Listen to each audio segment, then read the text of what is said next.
Hai teman-teman, kembali berjumpa dengan saya Jeffrey. Di video kali ini kita mau bahas tentang personal branding nih, khususnya gimana cara melakukan personal branding melalui YouTube atau channel YouTube yang kita miliki.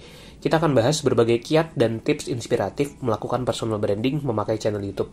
Nah, untuk kamu yang mau ikut private mentoring digital marketing langsung bersama saya, bisa klik link di deskripsi ya, atau kalau butuh solusi digital marketing, bisa cek link yang ada di deskripsi video ini. Yang pertama, untuk melakukan personal branding, kita perlu menentukan dulu tema atau niche dari channel YouTube kita. Contoh misalkan kita ingin membangun personal branding di satu bidang, katakanlah bidang desain, maka kita bisa tentukan dulu nih tema untuk channel YouTube kita, misalnya tema desain. Seperti yang saya lakukan di channel YouTube ini, saya memilih tema atau niche digital marketing karena itu berkaitan dengan personal branding yang mau saya bentuk di channel YouTube tersebut. Kita bisa pilih bidang-bidang atau tema yang memang sesuai dengan industri atau bidang bisnis kita. Jadi misalnya tadi Anda ingin membangun personal brand di bidang bisnis kuliner misalnya, maka bisa membangun channel YouTube dengan tema tersebut, bisnis kuliner misalnya. Dan kita bisa pilih tema channel yang tepat dan fokus dulu di satu tema utama. Jadi kalau misalkan sudah menentukan akan fokus di tema tersebut, kita kembangkan channel YouTube ke arah tema tersebut. Yang kedua, tips yang sangat penting adalah pilihlah nama yang tepat untuk channel YouTube kita. Karena ini berkaitan dengan branding di channel YouTube kita dan juga untuk personal brand kita sendiri. Untuk penggunaan nama, kita bisa gunakan nama kita sendiri, terutama kalau tujuannya adalah personal branding untuk profil kita. Tapi agar makin menarik, maka bisa tambahkanlah kata unik atau nama khusus tertentu di channel YouTube Anda. Terutama kalau misalkan nama kita tuh sudah banyak ya yang dipakai, jadi kita bisa tambahkan kata unik tertentu.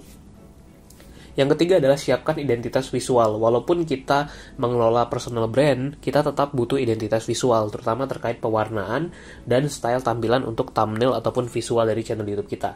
Nah, mungkin yang nggak terlalu bisa desain, bisa hire designer untuk membuatkan guidelines dan juga desain-desain yang bagus untuk channel YouTube-nya.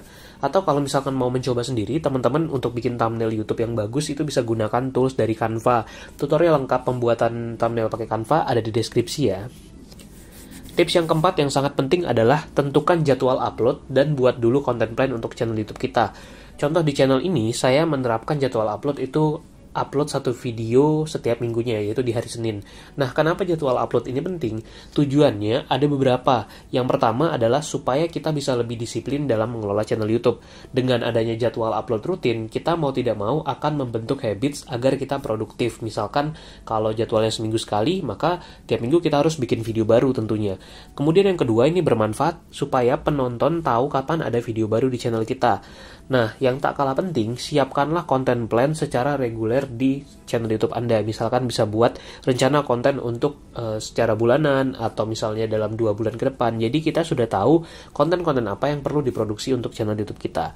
Dan terkait dengan ide konten, itu bisa datang dari beragam hal. Misalnya dari requestnya penonton, dari pertanyaannya mereka, dari saran-saran mereka, atau mungkin dari pengalaman kita, terutama ketika kita sudah memahami betul bidang yang kita pilih sebagai tema channel YouTube tadi.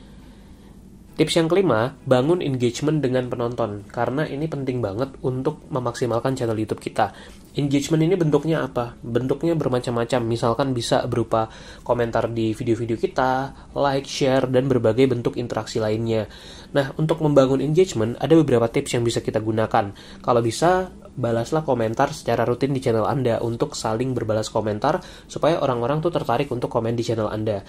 Kemudian ajak mereka untuk share dan views video kita secara rutin dan berbagai bentuk engagement lainnya. Nah, tipsnya yang paling penting adalah fokus perbanyak jumlah video yang bagus atau menarik. Buatlah video yang sesuai dengan apa yang dibutuhkan atau diinginkan oleh audiens. Kita kelola channel YouTube secara rutin, dan sambil berjalannya waktu tentu tingkatkan terus jumlah subscriber kita. Tentang gimana meningkatkan subscriber, sudah banyak saya bahas di video-video di channel ini. Teman-teman bisa tonton video-video saya yang sebelum-sebelumnya. Dan kita juga bisa mempromosikan link sosial media kita di dalam video-video yang kita buat, terutama di deskripsi video ataupun di dalam video kita. Tujuannya adalah supaya penonton nanti bisa follow kita di sosial media, dan itu juga akan bagus untuk meningkatkan personal branding kita. Tips yang keenam, baik sebagai creator ataupun sebagai pebisnis yang ingin membangun personal brand, lakukanlah promosi dan publikasi channel YouTube secara terus-menerus, secara gencar dan konsisten. Karena video yang bagus saja tentu butuh untuk dipromosikan. Kita butuh publikasi terhadap channel kita. Nah, berbagai cara publikasi yang bisa digunakan, misalnya setiap kali sudah upload, itu selalu share di semua media sosial yang Anda gunakan.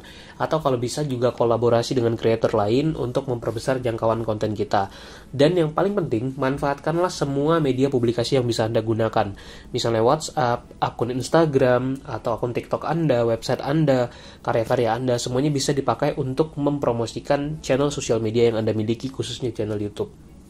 Dan tips yang ketujuh, jangan lupa untuk maksimalkan channel YouTube Anda untuk keperluan promosi bisnis atau jasa yang kita miliki. Karena tujuan akhir dari personal branding sudah tentu adalah bisa jadi untuk kebutuhan bisnis kita. Nah, bisa promosikan produk-produk atau jasa kita di dalam video yang kita buat, seperti yang banyak saya lakukan di channel ini. Dan semoga bermanfaat, dan jangan lupa untuk subscribe ya.